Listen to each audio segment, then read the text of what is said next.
Hey guys, Tiff here. Kaya, Aisha Roll's literal lifeblood and our beloved commander, is dealing with her province being on fire. Yay, wildfires. Please enjoy these reruns until we can resume our regularly scheduled programming. Correctly with the correct amount. D20 Radio, where gamers roll. www.d20radio.com.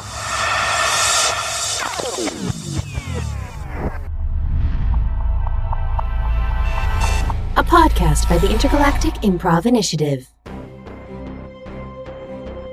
Ride of the Valkyrie, Minisode 1, Carver's Terrible, Horrible Day, featuring the voices of Hunter LaPaglia and creator Kaya Renwick. It is possible to commit no mistakes and still lose. I should roll. March 14th, 2184, Terran Universal Coordinated Calendar, SSV Midway. Corporal Carver Fairbank. You have just been alerted by the Midway's VI that the Midway has docked at the Citadel, and your CO, Sergeant Elaine Merrill, has told you to meet her at the airlock. You arrive at the airlock, and you find your CO, Sergeant Elaine Merrill. She's one of those people who constantly looks like she's sucking on a lemon. She's just not a very pleasant person. Okay. She's she's incredibly efficient and an excellent soldier, does her job to a T. And so I imagine Carver would have a fair amount of respect for her for that, but she is not a people person. Gotcha. She maintains order quite strictly. Very drill sergeant sort of sergeant. You're not sure why, but you've always kind of gotten the feeling that she doesn't like you in particular. Like, she doesn't like anybody, but she definitely seems like she doesn't like you. Got it. And so she is in her ironed creases uniform. It came off the hanger like that, and it stays creased no matter what she's doing. How, God only knows, but massive amounts of starch, maybe. And with her cap, and looking very, very sternly at you as you come, and I assume you come to attention because you are nothing if not a good soldier. Yes. She says, "At ease, Corporal. After that clusterfuck, to put it lightly, of a mission, I have been told that you are to report to the brass. I don't know what's gonna come out of this, Corporal, but I can tell you one thing. You sure as hell aren't gonna like it." Alright, I figured as much. Did they say where I need to meet them? She pulls up her Omni tool and taps it. Your Omni tool bleeps. "The coordinates are there.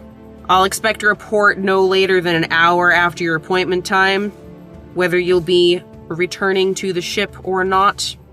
Yes, Sergeant. Dismissed. And she leaves. She has no time for chit-chat. She's gone. It's terrifying. Okay. Alright, cool. I guess I head to this meeting. I was terrified. You are already at the do you go in and get anything to take with you, or? No, last thing I need is to be late or something to happen. I just go straight there, and I'll just wait in the lobby if need be. Okay, so you step through the airlock, the decontamination rays wash over you, and the VI says that you are officially leaving the SSV Midway. And you step out onto this docking platform on one of the ward arms. The Citadel, Widow System, Serpent Nebula, the Presidium, Alliance Docks, Docking Bay D24. Welcome to the Citadel. This is your first view of the Citadel. So Alliance HQ on the Citadel, it's a section of the docks that has been designated for Systems Alliance use. It's not exactly Alliance HQ. But yes, you step off, much like ME1 at the Normandy. You step off and you see the stretch of the station, all of the air traffic, the ships that are lined up. The docks are bustling. There's people everywhere. No one's paying you any attention. You're just another service member stepping off the ship. Nobody's bothered. Welcome to the Citadel. It's great. Guy can't even enjoy his first trip. Nope. So, do I just go like straight in, or? Yeah. So you'll probably end up in one of the, just like a CSEC customs waiting area, and then there would be instructions in your omnitool of where you're gonna go. And I mean, if you're horribly lost, you could always ask Avina how to get places because she pops up everywhere. But you could also ask, I'm sure you could ask one of the CSEC agents, hey, I need to get to this spot. This is my first time here. Can you point me in the right direction? Whatever you want to do. Okay. Yeah, I'll just do that. I'll just go up to one of the CSEC agents and just ask them for some directions and just kind of explain to them that I'm trying to get to Alliance HQ. Sure. The Turian at the desk is, I'm sure he fields this question about a dozen times a day and answers in a very bored tone and shows you the motions to the nearest rapid transit station and says, just select what words you want, and you want Alliance HQ, that's on, that's there, yeah, here you go, kid. Have a good day. Thank you. Okay, and so you find your rapid transit station, and it's probably about a 20-minute Skycar ride to the office buildings in which Alliance HQ sits in 2184. It's got the Alliance banners on the walls, and as you walk in, there are officers in dress uniform. We're doing our best to be like, we're the Alliance. We know what we're doing. We definitely haven't only been here for 30 years and are kind of a little bit shitting ourselves. We belong. Yay. Sounds about right. And this is on the Presidium. This is, we managed to get, a little bit of office space. Probably Udina just bothered someone long enough to get somebody to sign over a few floors somewhere. So yeah, you get there, and it's a busy place. Lots of all human, obviously, and people just rocking around everywhere. So I guess I'll go up to just the nearest person I can find, is like at a desk, and just let them know that was told to report. Was wondering where I needed to go. Okay. You find the nearest receptionist, a young man with close cropped hair, kind of like a blonde brown. An ensign, looks like, based on his insignia. You show him the appointment brief, and he nods and directs you down a corridor. Gives you a waypoint, essentially. Gives you a waypoint. Would you like to do any sort of insight check on how he reacts to this? Boy, would I. Let me get my dice back out. You said an insight check? Yeah. Okay, let's see. +0. That's wonderful. Alright, let's see how this works. 11. You get the feeling your appointment brief doesn't include who you'll be speaking with, but it does say what, the designation of the room, the room number. And you notice when he reads over it, he pauses. He knows what room that is. Oh no. But he doesn't, outwardly react. There's just sort of this, oh. And then it tells you okay. where and how to go. Great. All right. Well, then I will just continue on my merry little way to the That's the firing squad room. Surprise! The Alliance has brought back extrajudicial killings. Brought back? Oh, just for me. I'm so special. Yeah. As you continue, well, give me a perception check. Oh, perfect. We'll see how nervous Carver is and how much he's paying attention. Let's see. Oh, I got a +5 for this one. Let's go. 12 + 5, 17. Okay. You definitely notice as you're walking that the average rank of the people in the corridors is getting higher. Oh, no. And higher. Suddenly feeling like I should have put on my dress blues instead. You kind of get the feeling like Sergeant Merrill probably knew who you were going to see and didn't tell you. Just neglected, yeah. Yeah, just left that bit out. Yeah, it wouldn't surprise you. Have no proof, but it would not surprise you. You also notice that there are signs on the walls showing you like what wing you're in and so on and so forth. You are now in the command wing. Fuck. And you eventually come to the designated door, where the placard beside it, and your Omni tool when you wave it over the door panel, says that this is the office of Captain David Anderson, head of the Systems Alliance Special Operations Fleet. Lovely. Am I like super early, or am I like about on time for when I'm supposed to be there? I'd say you're pretty close to on time. Like, close enough to on time that it does strike you like it would have been difficult to get here faster. And again, it kind of feels like Sergeant Merrill was setting you up to fail. Love that. So cool. So it's not super early, so I'll just go ahead and knock on the door and then wait to see if I'm allowed to enter in. Okay. So the door panel is orange, right? Not immediately openable. As you knock, it takes a couple of seconds, but then it flashes green, and the door slides open onto an office similar in style to like Ambassador Udina's, because we're on the Presidium. They're all kind of the same deal, with that sort of open window overlooking the lake and so on and so forth. It's smaller, maybe like half the size of the embassy offices, and you notice as you step in that it's pretty sparsely furnished.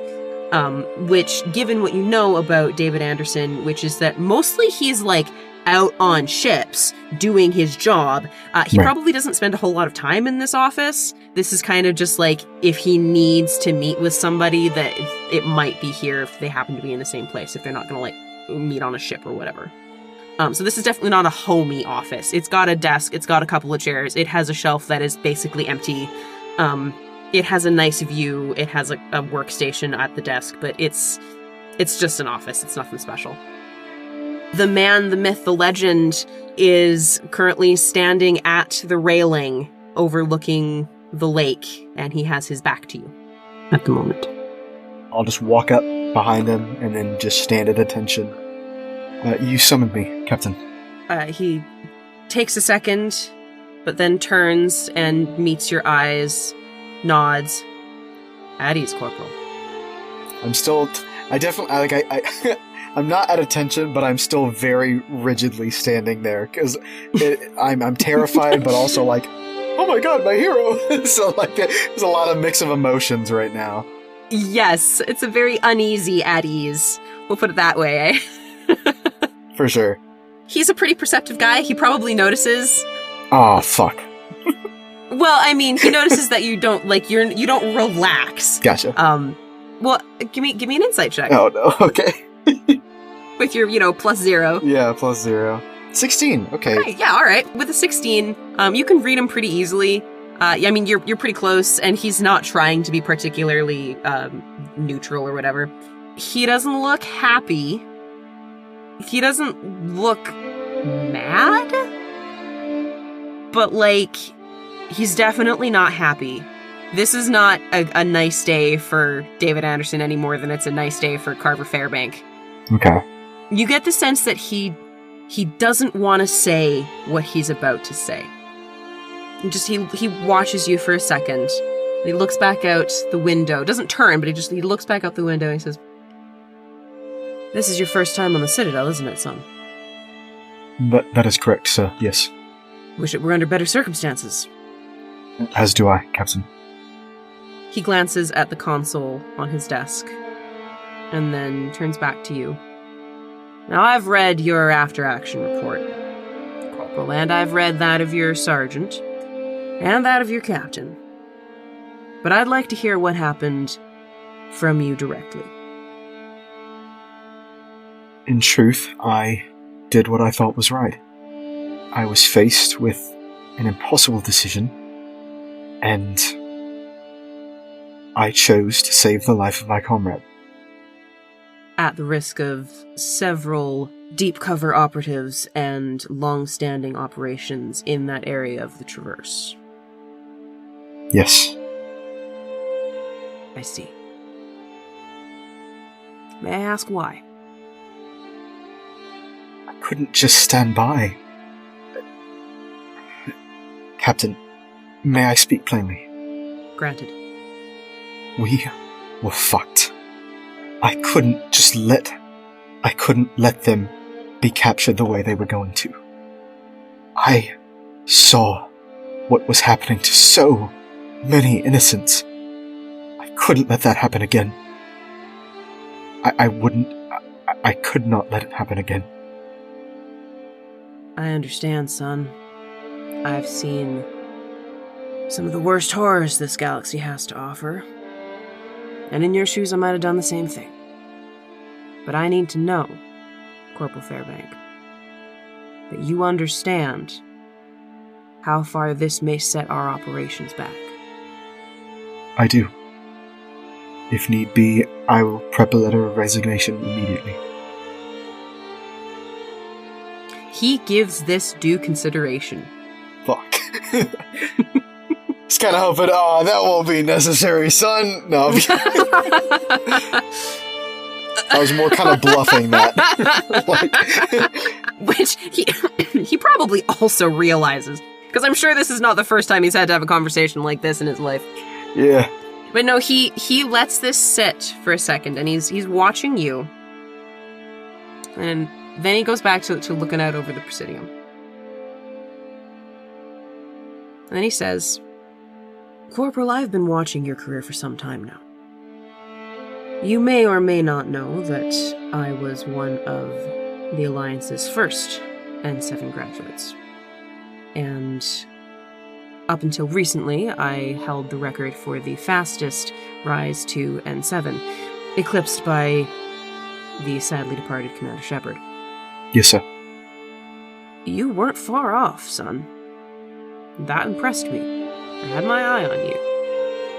Now, I like to believe that everyone who enlists in the Alliance has its best interests at heart.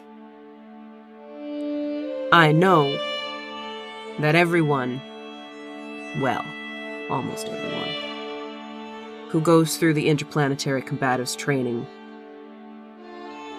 has the best interests of not only the Alliance, but humanity at heart. Still, it takes a soldier of a certain caliber to go that far, that fast. And so I ask you, Corporal, what drives you? I wish it were that simple a question to answer. I could lie and say it's just that I want what any human wants. I want to elevate our status among the rest of the species on the Citadel. I want to further humanity's goals, but I'm afraid it's much more selfish than that. He arches an eyebrow and gestures for you to continue. When I was young, I lost both of my parents. They were both Alliance military, and officially they are declared MIA. Something happened to them. And that is what drives me to continue up the ranks the way I have. Every detail I have tried to find about their mission is just marked with red tape and black ink, and there's no way to access it. The only way I can access it to find out the truth of what happened to them is to continue to rise the ranks. I see. Then let me ask you this, son. How did your decision on this mission factor into that goal? In all honesty, didn't. The only thing in my mind during this mission was what I thought was right, and who I had to save. I couldn't let someone else go through what I went through. I couldn't let someone else go not knowing what happened to someone that was dear to them. I understand. Thank you, son. Of course, sir. Unfortunately, my hands are somewhat tied. You will receive the rank of N7. There is a new hard suit waiting for you with requisitions. You can pick it up on your way out. However, the outcome of the events in your last mission are such that we are grounding you until a disciplinary review and a full review of the mission may be completed, including a full intelligence review. I cannot stress to you enough, Corporal Fairbank, how far-reaching the consequences of this action may be.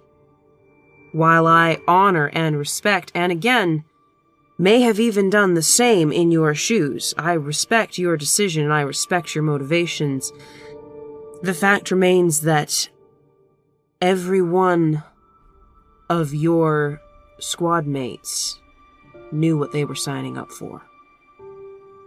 And sometimes when you go into a mission, you lose good people. There are barracks here on the Citadel where you are welcome to stay unless you have other accommodations. I know that you are from a small colony world, and I imagine that transport back there is irregular, to say the least. If you opt to stay in the Alliance barracks, you will receive a small stipend to cover your basic expenses. But otherwise, consider yourself benched, son. I'm sorry, but it's the best I could do. Thank you, sir. I understand.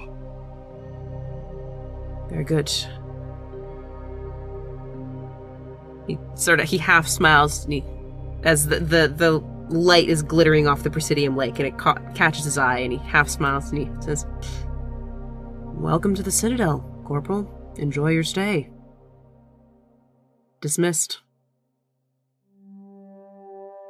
You have been listening to I Should Roll, Ride of the Valkyrie, Minisode 1, Carver's Terrible, Horrible Day, featuring the voices of Hunter LaPaglia as Carver Fairbank and Kaya Renwick as everyone and everything else. Music and sound effects are used under Creative Commons or royalty-free licenses. For the extended credits, please see the show notes. And for more information, please visit ishouldroll.com. Find us everywhere on social media at I Should Roll, and don't forget to leave us a review. I Should Roll is an Intergalactic Improv Initiative production. This fan podcast is a transformative work and is not affiliated with Electronic Arts or BioWare. Thank you for listening. Have a pleasant day.